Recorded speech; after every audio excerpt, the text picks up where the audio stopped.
prestar alguns esclarecimentos a todos aqueles que têm alguma dúvida em relação ao tipo de trabalho que o Júlio Carvalho promove. O Júlio representa o Instituto Espírita do Amor. É uma instituição cuja sede fica na cidade de Ibiá, zona rural de Ibiá, muito próximo de uma cidade chamada Pratinha, 70 quilômetros da cidade de Araxá, que é a cidade, digamos, mais conhecida de vocês. Eu mesmo não conhecia Pratinha, não sabia nem que existia.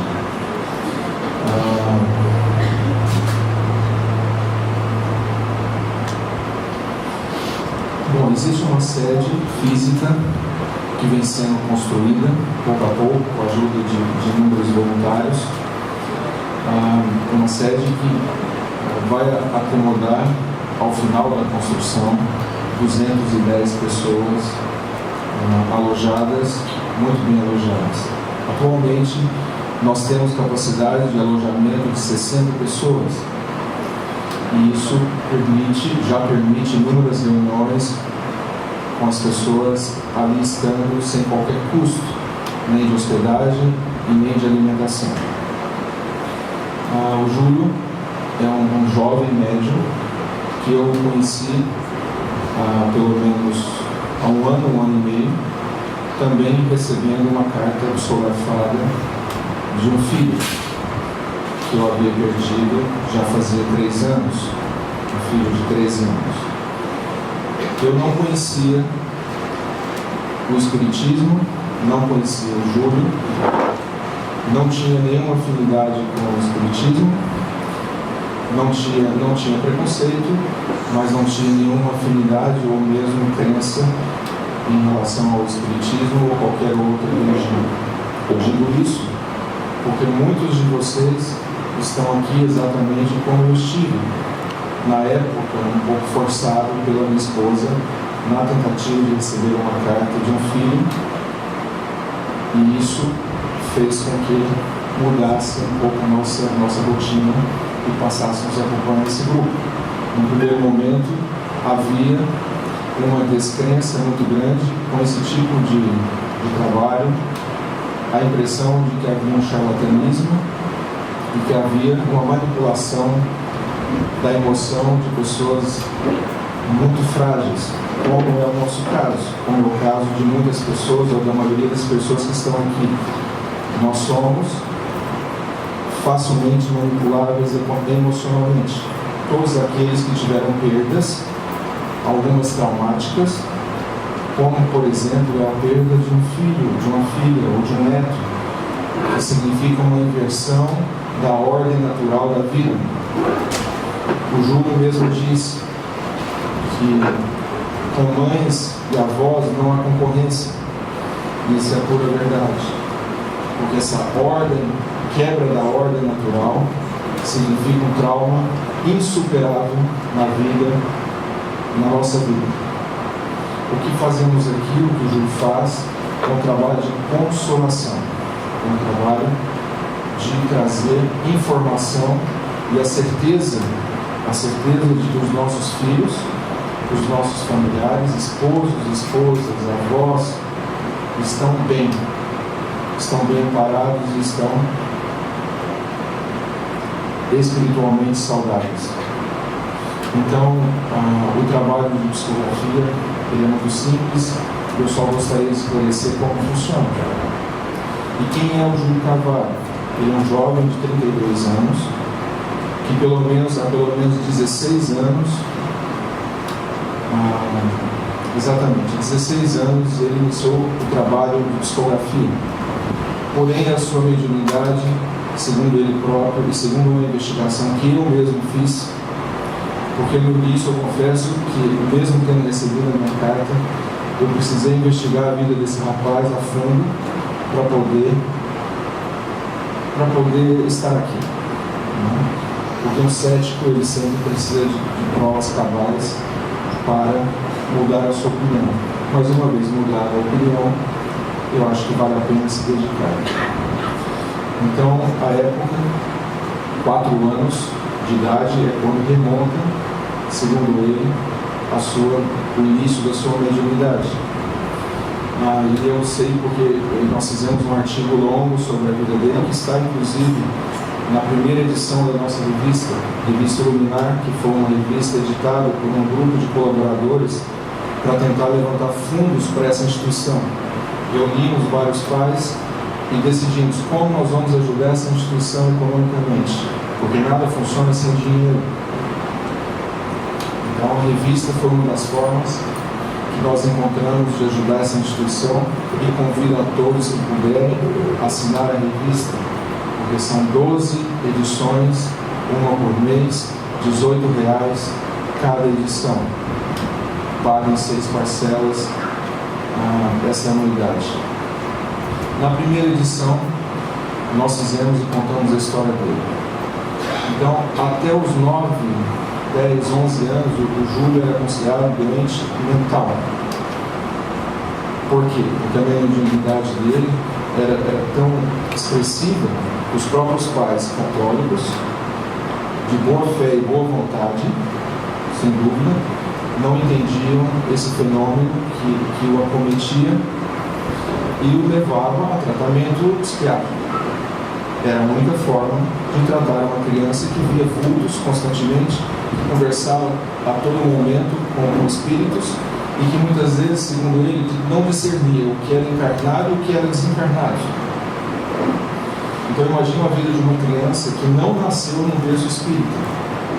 E ele só veio a saber que era um médium depois dos 15 anos, quando um amigo da família, vendo os problemas que foram gerados, pegou ele e levou no centro espírita, e aí ele se viu como espírita a partir dos 15 anos de idade. Até lá a vida dele foi um inferno.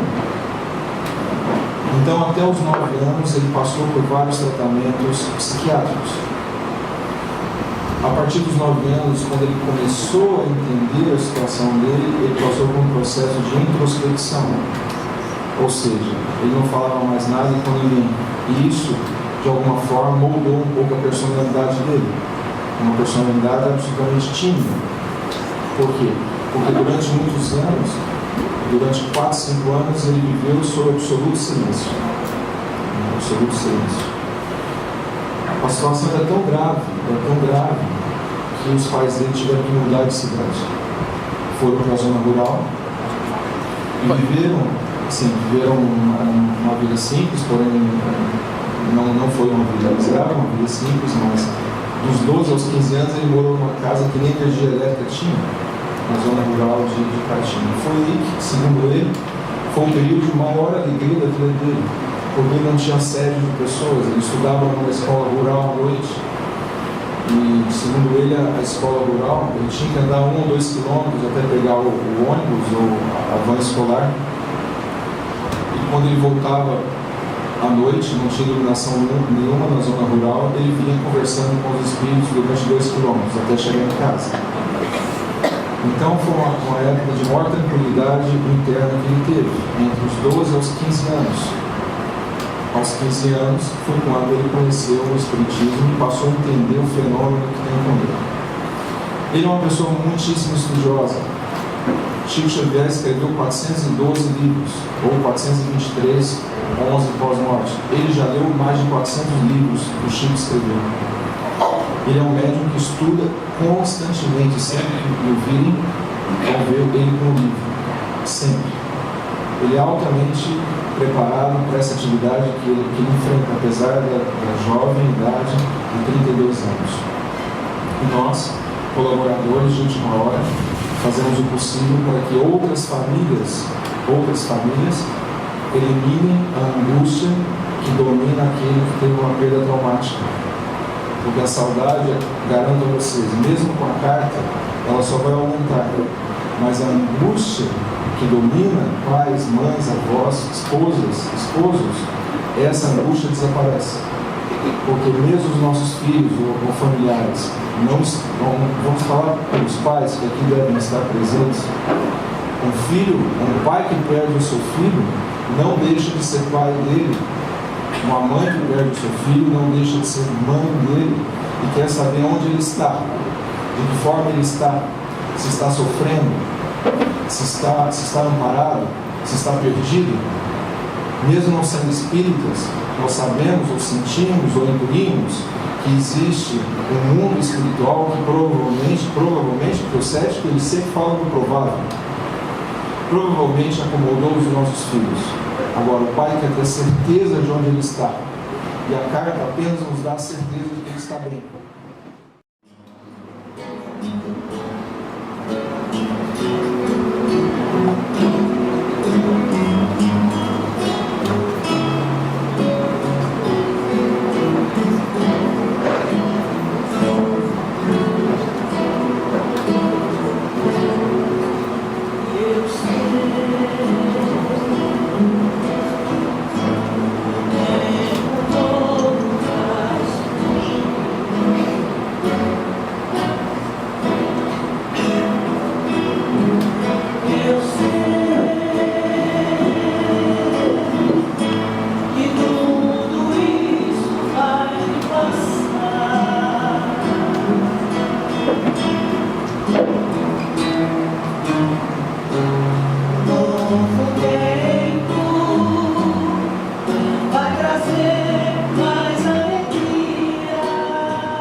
Uma boa tarde.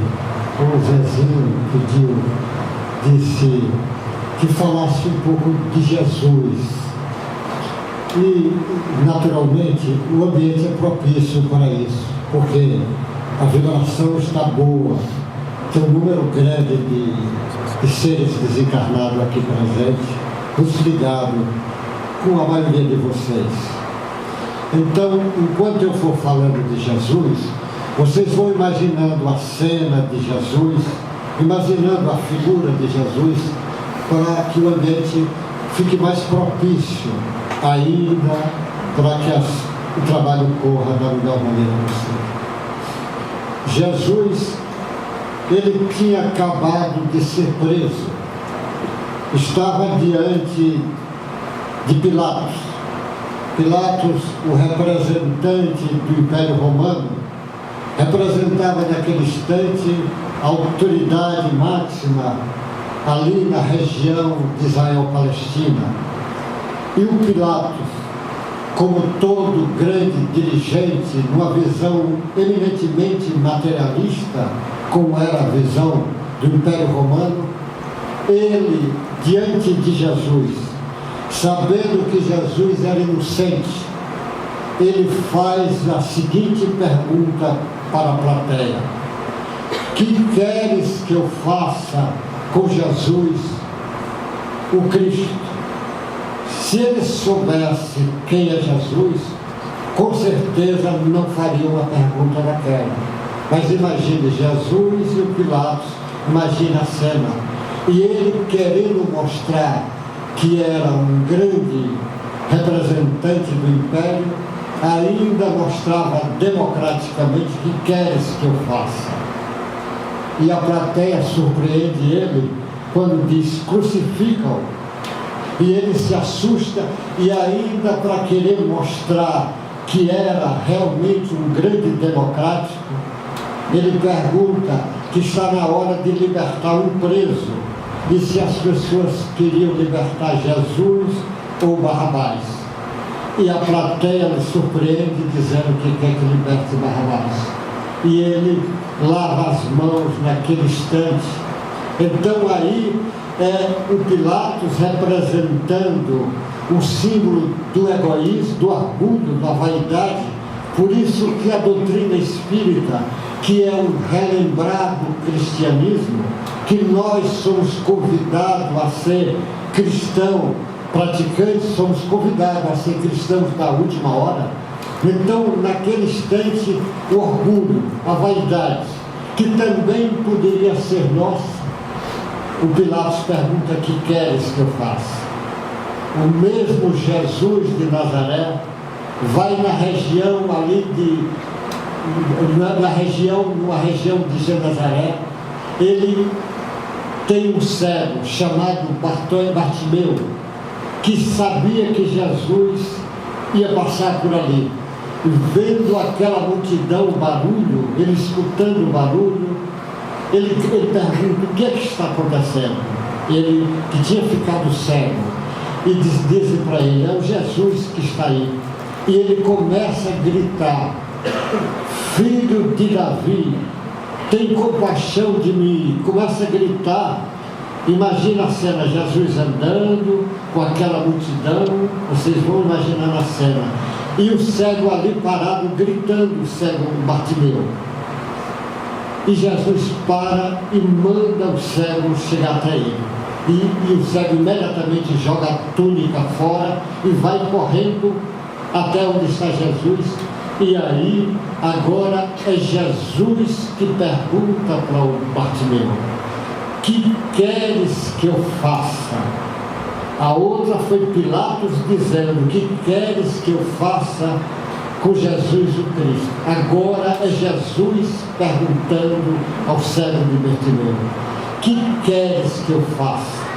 E o cego diz: eu quero enxergar, quero ver. E Jesus resolve a problemática dele naquele instante.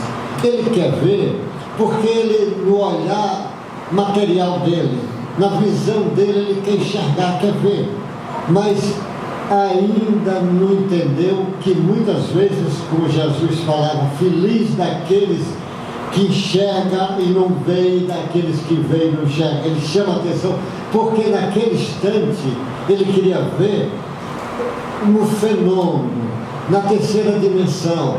Ele não queria abrir os olhos para o lado espiritual ainda, mas faz. E logo em seguida você vai ver a mesma frase sendo repetida agora pelo Paulo de Tarso, que ele enxergava, que era seguidor lá do judaísmo, líderes, das figuras principais do Sinédrio, revoltado com a chegada do cristianismo, do Cristo. Ele revoltado porque o Estevão, que é o primeiro mártir do cristianismo, tinha sido apedrejado e morto por influência do Paulo, numa discussão do Paulo, e ele fica mais revoltado ainda quando lembra que a sua noiva Abigail é irmã do Estevão. Então ele se revolta e começa a perseguir cristãos. Então ele, na entrada da cidade de Damasco, que vocês já ouviram falar tantas vezes esse caso, vocês de novo imaginam a cena: o Paulo de Tarso no cavalo, vários soldados acompanhando e algumas pessoas a serviço do Caifás e o Anás acompanhando o Paulo. E naquela entrada ele vê aquele clarão e vê aquela figura aparece diante dele dizendo: Paulo, Paulo, por que me persegues? E ele pergunta: quem é o Senhor? E ele fala: eu sou Jesus. Então vocês imaginem a cena do Paulo no cavalo, vendo aquele clarão e depois escutando a voz e vendo o próprio Cristo dizendo que ele é Jesus, o Cristo que o Paulo estava seguindo. E o Paulo cai do cavalo naquele instante e diz que ele, ajoelhado ali no chão, ele agora usa a mesma frase que o Pilatos usou para justificar o seu egoísmo, o seu orgulho, quando diz: que queres que eu faça? A mesma frase que Jesus usa para o cego Bartimeu, que queria curar o seu orgulho, voltar a enxergar. Agora o Paulo, que na humildade já diz a frase: que queres que eu faça? Agora é o Paulo falando: que queres? O Paulo que enxergava e momentaneamente fica cego. E Jesus diz para ele: vá e espere o resultado que vai acontecer. Ele manda ele dar o endereço e o Paulo vai e fica 3 dias sem dormir, em oração e sem se alimentar. Você imagina a figura do Paulo naquela, porque ele era alguém que acreditava em Deus intensamente, só não acreditava ainda da mensagem profunda que Jesus vinha trazer. E ele fica e se surpreende quando quem vem curar a cegueira nos olhos do Paulo é o Ananias, que era a principal figura que o Paulo estava querendo prender. Era o Ananias. E o Ananias vai, e assim que está lá no Evangelho, o Ananias vai retirando aquelas camadas dos olhos do Paulo, e o Paulo volta a enxergar. E o Paulo começa a fazer aquele trabalho fantástico de ser o maior teólogo, o primeiro teólogo do cristianismo e o maior naquela época do cristianismo, e o Paulo que a partir daquele instante passa a ser um dos principais seguidores do Cristo. A mesma história da cegueira você vai encontrar agora num dos discípulos do Cristo já mais recente, aos 800 anos atrás, que é o Francisco, o São Francisco, o que as pessoas chamam o pobrezinho de Assis. Você de novo volta a ver a imagem do São Francisco, aquele dizendo para os discípulos dele, o Francisco dizendo para os discípulos: vá ensinar o cristianismo, se necessário, fale do Evangelho. É como se o Espiritismo vai dizendo para nós, vai dizendo: vá falar do cristianismo, se possível, se precisar, fale do Evangelho. Vá viver a mediunidade, se possível, fale da mediunidade. E porque o Espiritismo é a volta do cristianismo redivivo, nós somos convidados a de novo vir participar daquela festa que Jesus convida os seus discípulos, manda convidar as pessoas para a festa. Cada um dá uma desculpa, que não pode por uma coisa ou outra, e ele diz: vá nas ruas, nas veredas, e convide todos, os cegos, aleijados, estropiados, para vir participar da festa. Nós somos os cegos, aleijados, estropiados, que estamos sendo convidados pela essa doutrina de luz chamada Espiritismo, essa chamada doutrina, como diz um Divaldo Pereira Franco, essa chamada doutrina, somos convidados a vir participar desse banquete. Então a mensagem cristã é para nós, não é para alguns especiais, para todos nós somos convidados nessa direção. E o São Francisco, ele estava ali no último dia já do seu desencarne. Ele estava deitado na cama, São Francisco cego, porque ele ficou cego, porque teve um problema na vista e teve de queimar a vista dele, ele ficou cego. E os discípulos ali em volta, e ele diz para os discípulos: está na hora de eu voltar para o meu Assis. Assis, ele estava agora dizendo, o verdadeiro Assis, ou seja, voltar para o mundo espiritual. Ele diz: está na hora. Aí o Frei Leão diz: por que o senhor está falando assim? Ele diz: eu sei, porque é primavera. É primavera, Frei Leão. E o Frei Leão diz: mas irmão Francisco, hoje é o primeiro dia de outono. Você imagina o diálogo do São Francisco e os discípulos dele, tudo em volta, aqueles freis, tudo em volta. Ele diz, o Frei Leão diz: mas hoje é o primeiro dia de outono, irmão Francisco. Ele diz: é primavera, Leão, porque eu estou vendo os campos floridos, eu estou vendo os rios, as cascatas, os bosques, eu estou vendo os passarinhos cantando, os animais brincando, eu estou sentindo até o cheiro do perfume das flores, eu estou ouvindo o barulho das cascatas. Ele estava vendo agora com os olhos espirituais, já estava vendo numa nova dimensão, não era nessa dimensão nossa, porque essa nova dimensão existe, e a dimensão real É essa dimensão que os companheiros que estão aqui, que muitos não estão vendo, mas ele está nessa quarta dimensão. É eles que estão ali, que o Espiritismo vem fazer a gente relembrar de novo que o Cristo disse, que os mestres lá atrás diziam, que a vida continua, que o Espírito não morre, que a consciência continua viva. E vem para mostrar, para dizer, tenha paciência, que daqui a pouco nós nos encontraremos de novo. E será uma festa no dia desse encontro.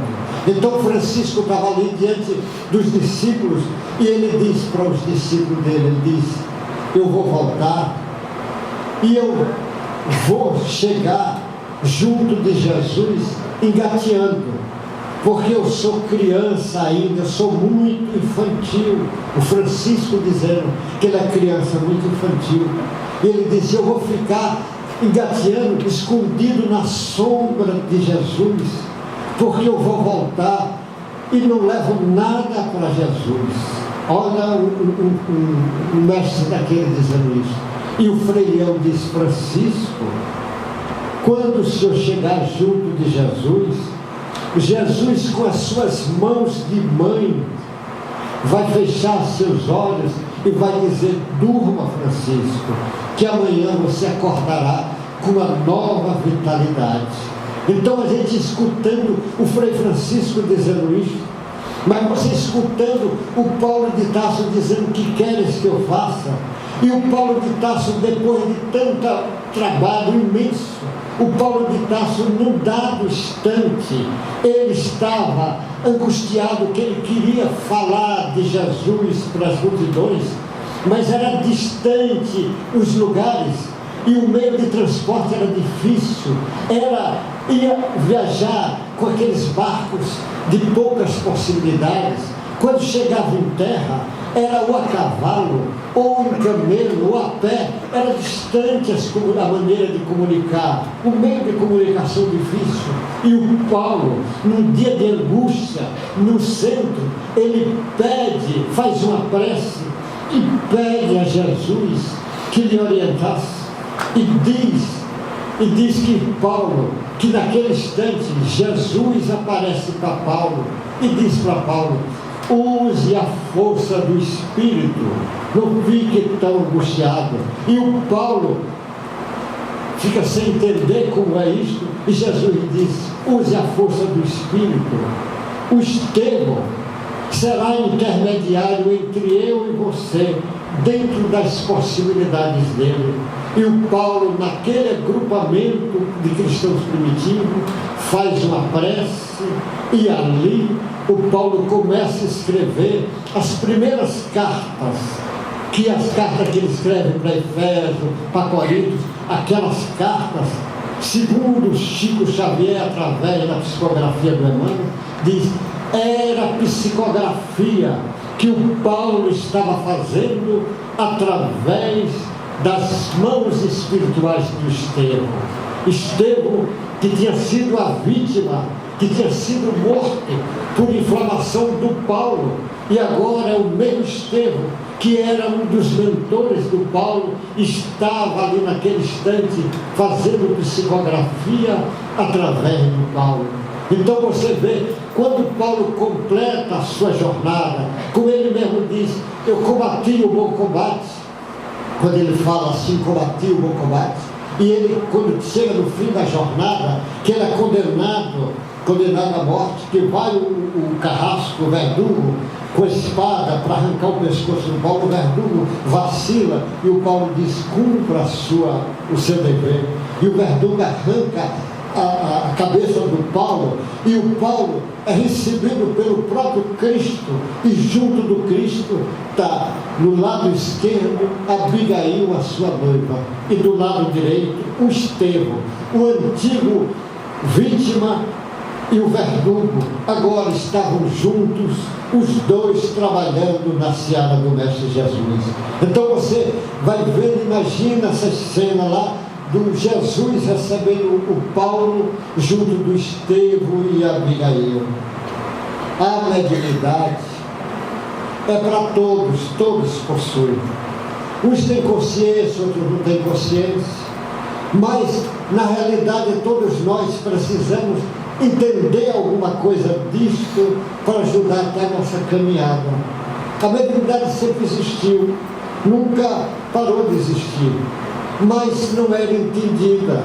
Ela só começou a ser entendida mesmo a partir do Allan Kardec, que ele deixa organizado a metodologia, o estudo, o livro dos médiuns, ensinando como é que se trabalha a mediunidade. A partir daí é que começa o trabalho organizado. Mas lá atrás existia. E o Moisés, o grande legislador do povo hebreu, ele recebe a primeira psicografia da história, que é o Decálogo. É um fenômeno mediúnico, é uma psicografia que o Moisés recebe. E aquela mediunidade ainda não era entendida, ao ponto que as pessoas abusavam, e o Moisés chegou a proibir o uso pelos abusos. Mas o tempo passa, e o Mestre Jesus chega e de novo traz uma compreensão para a mediunidade. Quando Jesus reúne 3 discípulos inicialmente, o João, o Pedro e o Tiago, e leva lá para o Monte do Tabor. E Jesus, você de novo imagina a cena, João, Pedro e Tiago, e Jesus ali se transfigura naquele monte, e aparece o Moisés e o Elias. Então imagine Jesus transfigurado, Moisés e Elias, os espíritos deles aparecendo, de tal forma que os discípulos ficaram tão impressionados com aquela cena, que pediam ao mestre se podia fazer cabanas para eles ficarem ali. Ele queria ficar ali, e Jesus disse para eles: ainda não, nem fale do assunto, só quando eu for levantado, que eles ainda não entendiam esse levantado, ia para a cruz, ia ser crucificado, é que vocês falem do assunto. Mas até então, os discípulos não entendiam da mediunidade, não entendiam porque eles estavam sem condição de entender. Quando só vão entender a mediunidade de verdade, e aí é um fenômeno que eu queria chamar a atenção de vocês, é no fenômeno do Pentecoste. Do Pentecoste, realmente, ali o fenômeno mediúnico toma maior dimensão que nós podemos começar a entender. No fenômeno Pentecoste estavam todos aqueles discípulos de Jesus reunidos, e então Jesus já tinha sido crucificado, com a plebe de espíritos angelicais, todos espíritos de arqueiro e puro, ali naquele instante, mediunizado todos os discípulos de Jesus ali. Eles começam a falar línguas diferentes. Ali um fenômeno mediúnico sob a coordenação de Jesus. Ali chama a atenção. E ali é um marco do fenômeno mediúnico. Porque até ali os discípulos fugiram. Os discípulos negaram Jesus. Os discípulos tinham medo da ideia de Jesus. Tinha medo do que pensavam, tinha medo do Império Romano. A partir do fenômeno Pentecostes, os discípulos não tiveram mais medo de nada. Aí eles iam para a arena cantando, iam enfrentar leões sorrindo, iam ser crucificados, queimados, mortos, sem medo, iam cantando, não tinham mais medo, porque ele sabia a partir do fenômeno da mediunidade, a mediunidade com Jesus, voltada para Jesus, a serviço de Jesus, não tem erro. Todos os grandes médiuns espíritas que usaram a mediunidade a serviço de Jesus saíram-se da forma espetacular. É só olhar um Bezerra de Menezes, um Dias Cruz, o Militão Pacheco, olhar o Eurípides Bassanufo, olha o Chico Xavier, olha a Ivone Pereira, mas milhares e milhares de espíritos que tomaram a mediunidade a serviço do Cristo, e aí ela toma uma nova dimensão.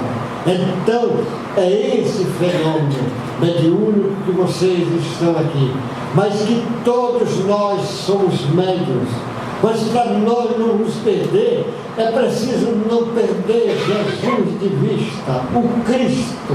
O Cristo é o grande mestre, o Cristo é a bússola para nós.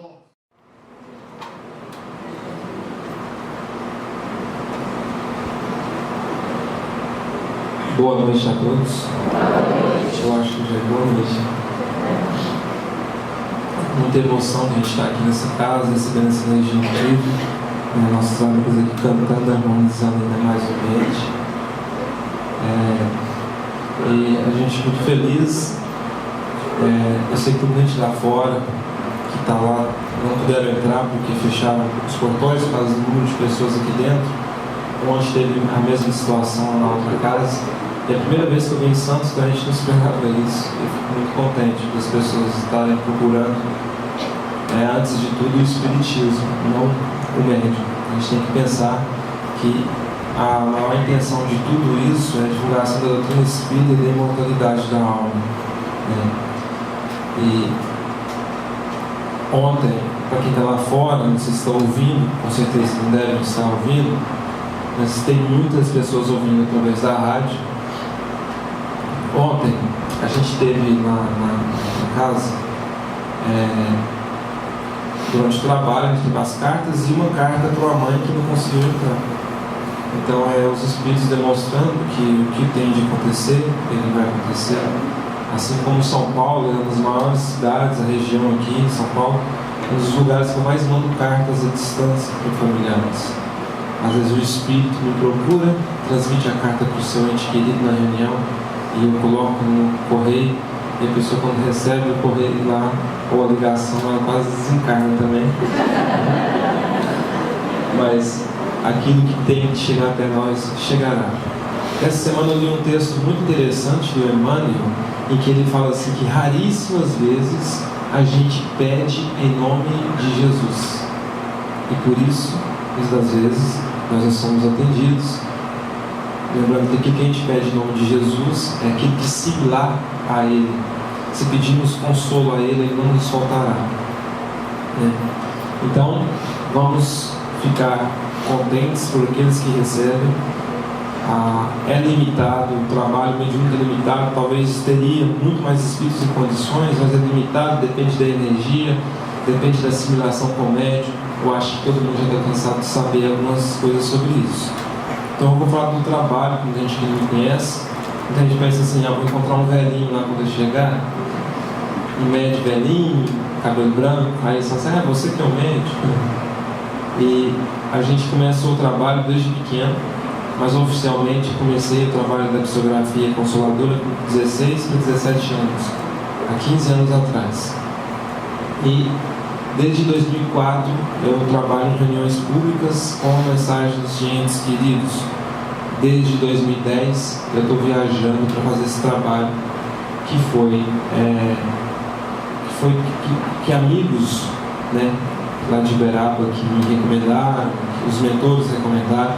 E no começo eu era muito resistente com isso, porque o Celso de Almeida, que foi um dos grandes médicos do Brasil, amigo do Chico, ele falava uma frase interessante, que uma vez o Chico falou para ele começar a viajar, a psicografar, e ele não quis, aí depois o Chico cobrou isso dele de novo.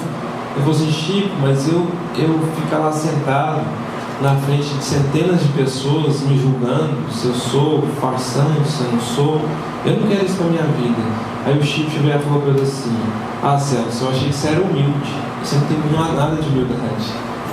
Vai lá e trabalha, esquece aquilo outro. E o maior exemplo de todos, que é o Chico, que já, a gente já sabe, através das suas biografias, que teve até mesmo pessoas que rasgassem a carta na cara dele e cuspissem nele. Essa cena foi retratada no filme dele, que ele é o maior médium de todos que a gente conhece no espiritismo, e ele sofreu horrores com isso. Então, quando vocês pensarem assim, o médium é deslumbrante o trabalho do médium, não pensem assim. O médium não precisa de elogio, o médium precisa de prece, muita prece. O elogio é dispensável. Há como motivar o médium sem encher de elogio. E a gente está aqui hoje trazendo também o trabalho do Instituto Espírita do Amor, que é a instituição que a gente fundou lá no município de Pratinha. Eu sou de Minas, que fica próximo a Araxá. Eu acho que muita gente conhece Araxá, né? A maioria das pessoas que falam em Araxá, elas conhecem. Eu estou lá pertinho da Serra da Canastra também. Inclusive, o nosso queijo vem de lá. O queijo que vocês compram aqui caríssimo vem de lá. Mas é baratinho. Fica a 2h30 de Uberlândia, que é o aeroporto com mais frequência, mais próximo. Fica a 300 km de BH. E a gente tem lá a instituição, que foi fundada há pouco tempo, está em construção. A gente atende mais de 600 pessoas por semana, mais de 500 pessoas por semana, de 500 a 600. Entre elas, a maioria crianças que foram abusadas, crianças maltratadas pelos pais, crianças com dificuldade, que não possuem nem mesmo leite. E esse é o motivo de trazer o material de apoio que a casa libera. Sempre a gente pergunta se pode levar, que são os livros, as revistas, a assinatura da revista Iluminar, que é a revista do Instituto, os livros, as camisetas, até que eu fiz dedicatória e vou continuar fazendo lá na frente depois. E os docinhos de luz, que são esses docinhos que mantêm as atividades do Instituto.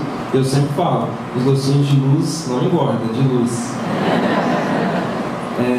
São esses docinhos que mantêm atividades com as crianças toda semana. Quem quiser conhecer melhor, vai lá no Instituto Espírita do Amor no Facebook. Vocês vão encontrar a página, só curtir e acompanhar as postagens semanais, inclusive com a agenda minha, que eu viajo pelo país inteiro com psicografia. A gente vai à leitura das cartas. Quem não recebeu, fique triste, tente novamente, a possibilidade. Ele está lá com a agenda. A gente recebe vocês lá no Instituto gratuitamente. Lá não cobra hospedagem e nem alimentação para quem vai para lá, mas tem que fazer um prévio agendamento para saber se tem disponibilidade das vagas para estar ficando lá, hospedando lá. E a gente espera vocês lá. É um lugar muito bonito, tem o mais bonito pôr do sol, garanto para vocês, do Brasil. E a gente espera que um dia todos vocês possam estar lá conhecendo esse trabalho. E já faz um turismo na região, né? Porque ali é quase que um turismo espírita, né? Porque tem Sacramento com Eurípides Barçanufo. Sacramento divide o município com Araxá, que tem o Zé Tadeu, o caso do caminho. Araxá faz divisa com Uberaba, que é a terra do Chico trabalhou. Ao mesmo tempo, ali já tem a Pratinha, que tem o Instituto Espírita do Amor. Então, está tudo muito próximo, para fazer um turismo espiritual ali. Jesus abençoe vocês e que todos possam retornar para os seus lares. Várias pessoas de outras cidades, alguns eu conheço, uns já psicografei carta para a família, e que fiquem todos em paz, voltem para os seus lares com a luz que vocês receberam aqui hoje, da palestra maravilhosa e das canções harmoniosas que nós tivemos aqui hoje. Jesus esteja com todos nós.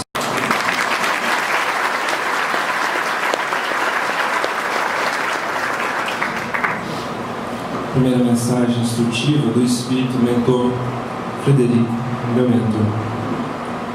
Mais atenção.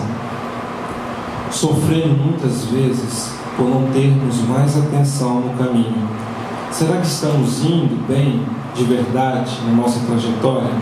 Estamos tão confiantes nos nossos passos assim? Para onde caminhamos? O que estamos buscando? Estamos nos reformando? Será que para onde estamos indo? Qual é a nossa intenção? Onde chegar? Jesus é mesmo nossa meta?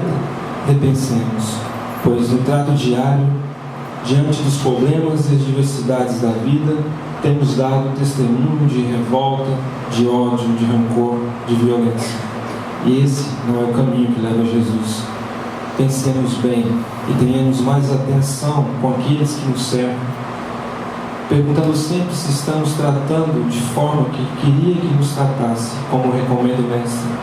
Se lá no fundo nós fazemos aquilo que queremos para nós e para os outros, mais atenção, mais evangelho, mais amor, para que nós percorramos o caminho com segurança, não perdendo oportunidades valiosas de aprendizado e nem estacionando no caminho rumo à luz. Mais atenção em Jesus, mais atenção, não em Jesus, mas em nós mesmos, para saber se estamos seguindo Ele. Frederico.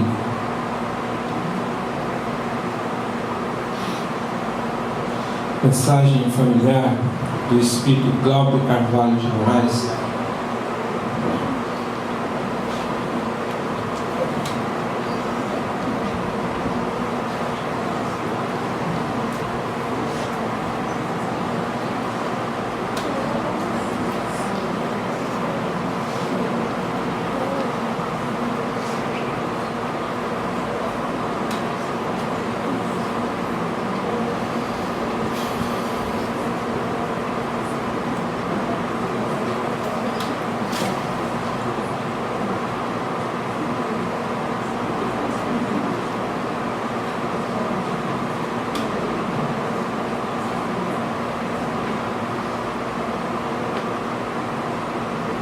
Quem receber a mensagem, você vai falar, depois tem que pegar o áudio aqui com o Simão Pedro.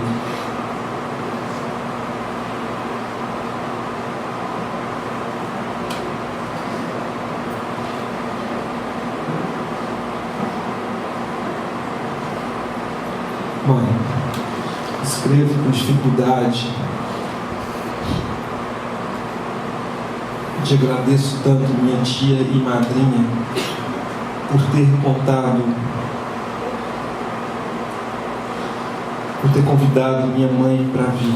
Eu te intuí desde o início, mãe. Aproximei da senhora, te encontrei fora do corpo e pedi. Fui lá preparar seu coração e de repente, sem nenhuma resistência, tudo correu como eu esperava. Aqui estamos nós, em intercâmbio. Eu não quero falar daquele problema. Acho que pertence tão somente a nós. E eu escrevo, mãe, não é para reviver dor nenhuma, mas para trazer consolo, mãe. Eu queria muito que a senhora soubesse que sou o seu filho tão amado que te deixou. Te vi doente, enfermo, atormentada muitas vezes. Eu te vi em choro pelas noites afora. O cuidado com a senhora, mas eu te peço perdão por ser o motivo de tudo de ruim que te aconteceu.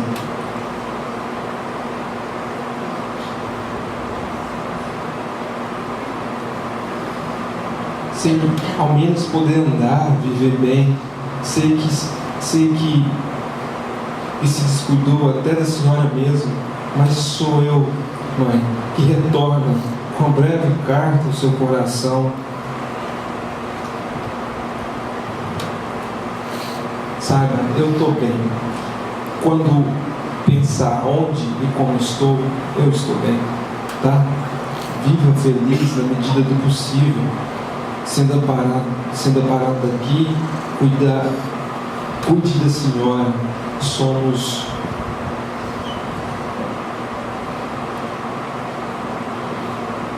Somos, mãe, alegria agora. Eu sei que chora e sofre, como sofre, que até as lágrimas parecem ter te sufocado, mas eu não quero te ver mais assim.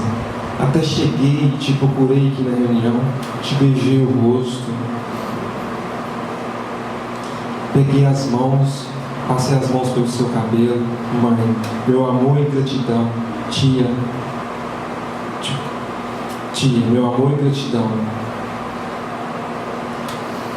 A senhora, mãe, te peço perdão também. Muitas vezes te recebi as orações, tia. Quando compadecida, vi a mãe assim. Amo muito vocês. Esqueça quais foram as razões daquela situação. Te amo muito. Fica bem. Glauber Carvalho.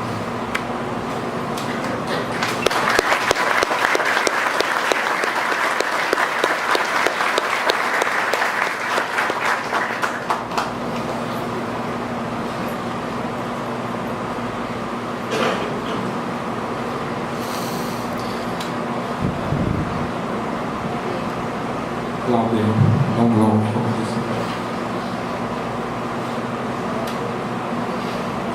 A mensagem que a Gabriela trouxe o Espírito para escrever, o Espírito Cauã Santana.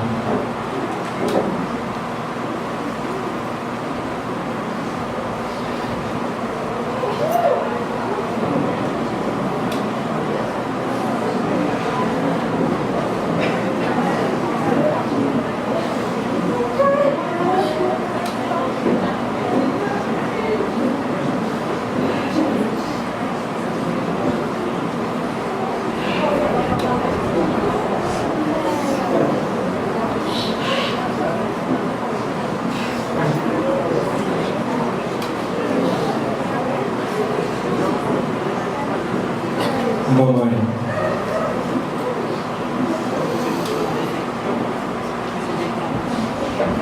mamãe, assim seria o seu sonho. Eu te chamar até esses dias, sentada lá pensando como seria te ver chamando de mamãe.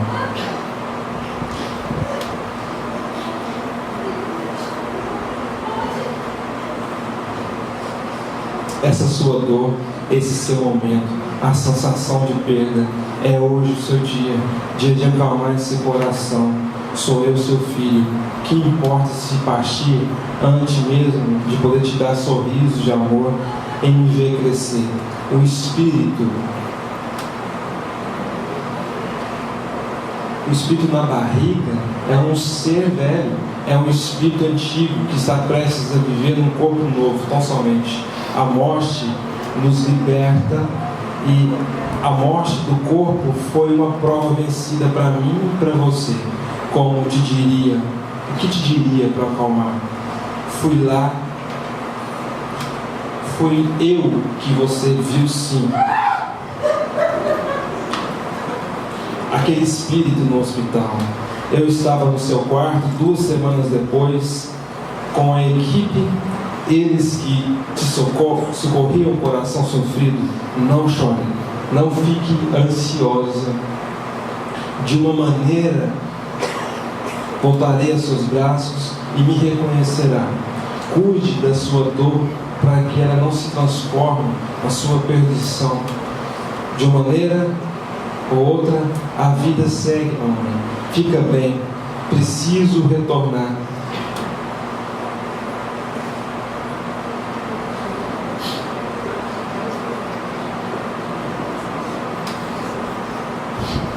Graças a Deus, tire da sua cabeça a dor de ver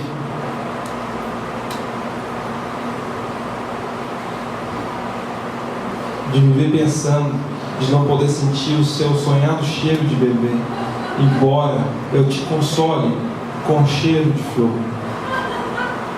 Ore e retome a vida. Ela está muito desocheada. Nós seremos amor, eu prometo, do seu amigo, filho, Espírito que muito está ao seu caminho, Cauã Santana.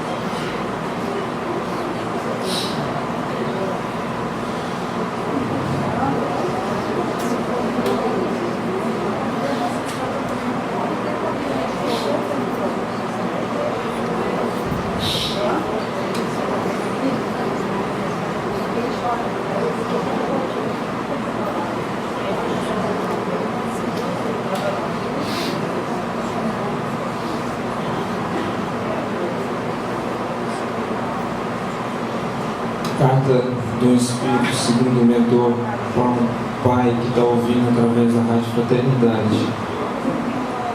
Está conseguindo a transmissão? Legal. A Rádio Fraternidade tem nos acompanhado em diversas cidades, e através desse acompanhamento, milhares de pessoas, inclusive em outros países, da última vez em Uberlândia, mais de 16 países, acompanham uma possível comunicação. Uma dessas vezes, o irmão manda a carta para o outro irmão lá no Japão. Então, é o que eu falo para vocês. Acompanhe o trabalho através da página, que uma dessas, quem não recebeu hoje, pode receber ouvindo pelo rádio. Quem está ouvindo é gracioso. É do Espírito Vinícius Santana. E a gente pede que entre em contato com a equipe depois para pegar a sua carta.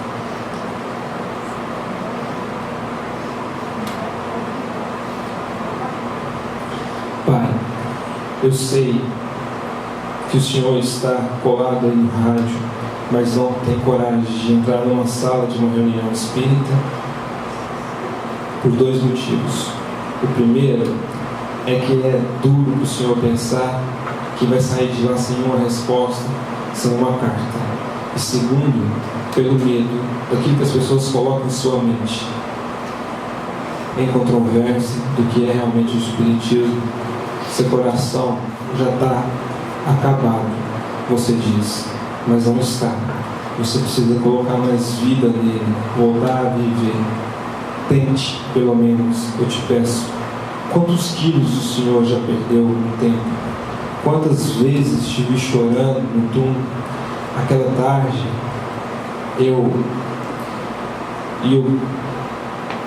Caio, a gente corria, e na Ferrão Dias a gente saiu, deixei ele lá em BH e depois fui para Pedro Leopoldo para tentar resolver um problema de serviço. O senhor ficou muito tempo pensando o que eu fazia lá no trevo de Pedro Leopoldo, mas era um dos clientes que estava lá, pai. Fui lá vê-lo, o senhor Alberto. Esse era o motivo de eu estar em Pedro Leopoldo, mas antes de chegar o acidente, eu estava em alta velocidade, sim, e por isso não deve culpar a ninguém. Foi realmente um pedaço de borracha na estrada que me assustou, o carro capotou e eu nada mais vi, senão depois acordar com a angústia do choro de todos vocês, com uma agulha me alfinetando. A mãe morreu por isso, o senhor fala, mas ela não morreu, embora a gente não está um com o outro, ela está bem, já a visitei, sabe, pai, é preciso seguir, o senhor não está sozinho, fica bem, eu te peço, fica bem, repito, o senhor não está sozinho, te amo, te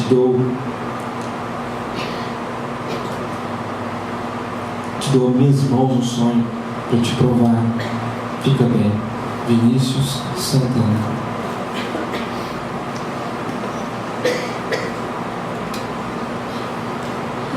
Rodolfo Rinaldi Ribeiro.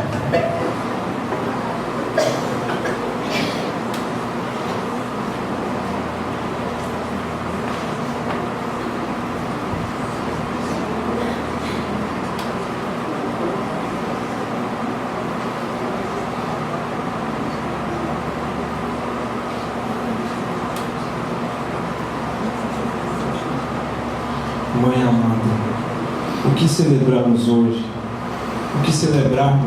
Sim, nada de luto. Sempre será a pessoa mais amada em nosso meio, pelo amor que dispensa também. Somos. Seus atos de amor me alcançam. Eu te vejo fazendo o bem, porque fazer o bem assim, de coração espontâneo, é o que importa. Agora, aqui com muita saudade de todos vocês, da família, dos amigos, da Débora, de cada um daqueles que fizeram um papel importante na minha rota. Hoje é dia de celebrar por isso. A senhora sabe que eu não morri, eu te abraço, te levo comigo no coração, te acompanho às vezes quando posso nas orações à noite, quando fica lá pensando nos tempos bons, pensando na nossa alegria. Ah, mãe, eu te vejo. Se não pode me ver, pode sentir a viagem,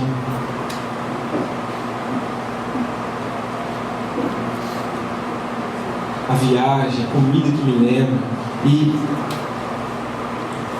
a lágrima inevitável pela dura saudade um dia acabará. Creia nisso. Estou aqui e por isso sua emoção hoje, para saber como está seu filho, quanto amor. Estou indo. Acho que muita gente pensa, nossa, Rodolfo, tão culto, inteligente, que perda, mas te afirmo, eu só ganhei com tudo.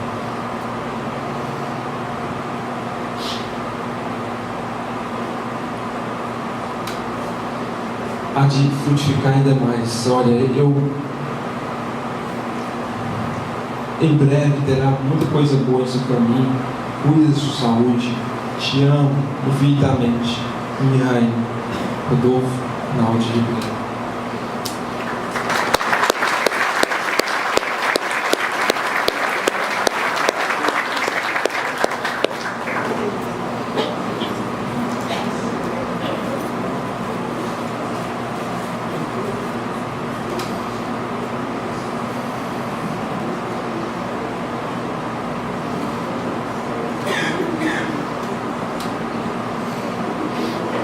Rodrigo Moura.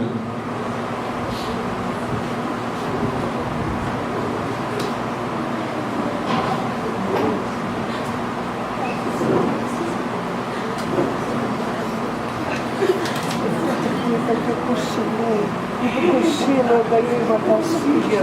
Você acredita? Eu ganhei uma caixinha.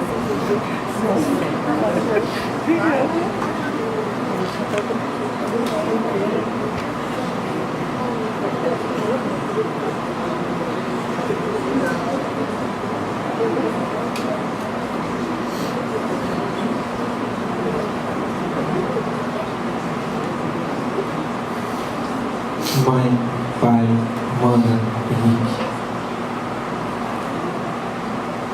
Aqueles que amam, que me amam. Em primeiro, perdão por tudo. Todo desconforto causado, toda lágrima derramada. Minha surpresa maior. Eu estou vivo? Não sou aquele do caixão que acabou, não, jamais. Eu sou aquele rapaz sonhador, como a senhora fala, mãe, e o rapaz bonito, inteligente, mas que não pretendia causar tanta dor, que acompanha em cada fase da sua vida. A vida é às vezes um caminho duro, difícil mesmo, mas é porque o que queremos são as facilidades da vida. Não queremos enfrentar os desafios, queremos viver, mas nunca pensando como é bom e valioso viver. Quero, Henrique, meu irmão, que não chore, que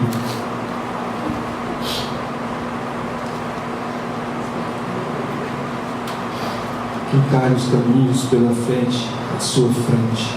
Não desperdice as oportunidades boas que tem. Amanda, sinta que eu estou lá sempre no seu coração, Pai. O filho que sempre estará sorrindo e alegre. Aquela noite inesquecível, últimas das lembranças,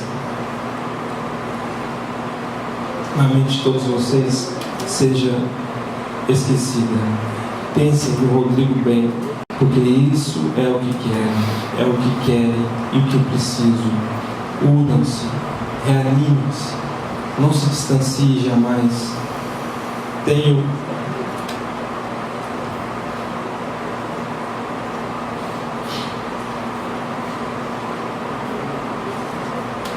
Não se distancie jamais.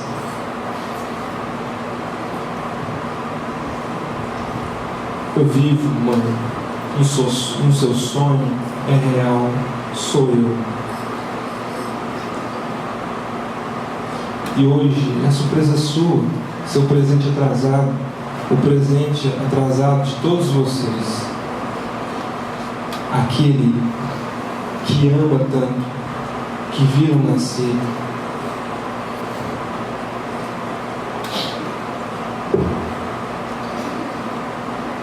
Que esperaram tanto. Amigos me auxiliam, de São Cristóvão mesmo, mentores amados. E era só para dizer que eu estou bem. Deus os abençoe.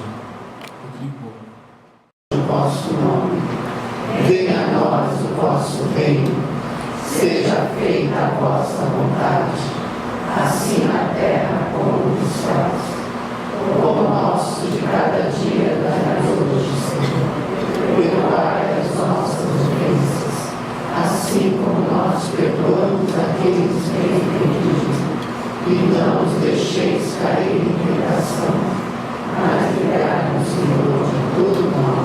assim seja, com a graça de Deus. E graças a Jesus, todos em paz para os nossos lares.